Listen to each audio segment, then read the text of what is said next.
15 പ്രതികൾക്കും വധശിക്ഷ എന്നുള്ളതൊരു ചെറിയ വിധിയല്ല.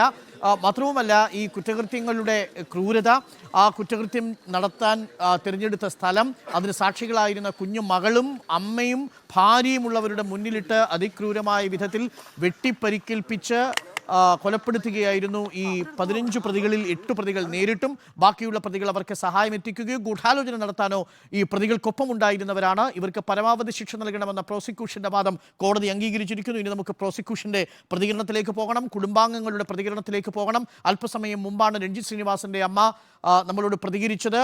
പരമാവധി ശിക്ഷ ലഭിക്കണം എന്നതാണ് ആഗ്രഹം എന്നാണ്.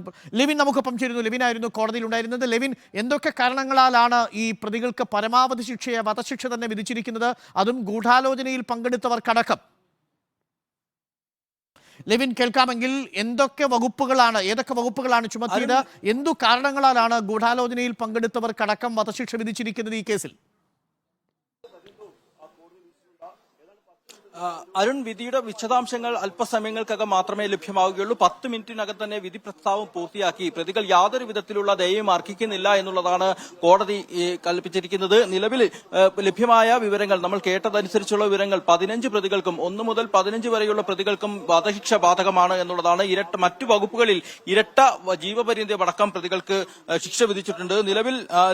നിലവിലുള്ള പുറത്തു വന്ന വിവരങ്ങൾ, അത് ജഡ്ജിയുടെ വിധി പ്രസ്താവം നമ്മൾ മുഴുവനായും കേൾക്കാൻ സാധിച്ചു. പക്ഷേ അതിന്റെ വിശദാംശങ്ങൾ നമുക്ക് ലഭ്യമാവേണ്ടതുണ്ട്.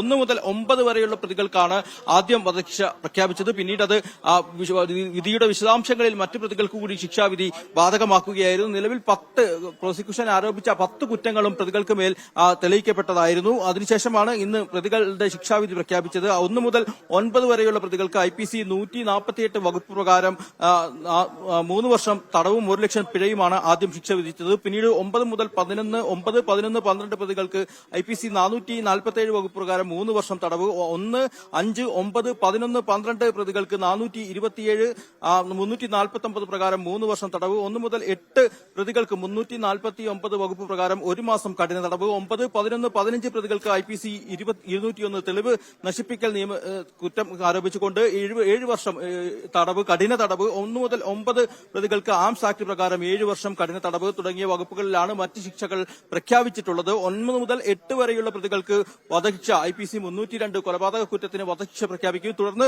ക്രിമിനൽ ഗൂഢാലോചനയടക്കമുള്ള കുറ്റങ്ങൾ ചുമത്തിക്കാണ് മറ്റുള്ള പ്രതികൾക്കും വധശിക്ഷ പ്രഖ്യാപിച്ചിരിക്കുന്നത്.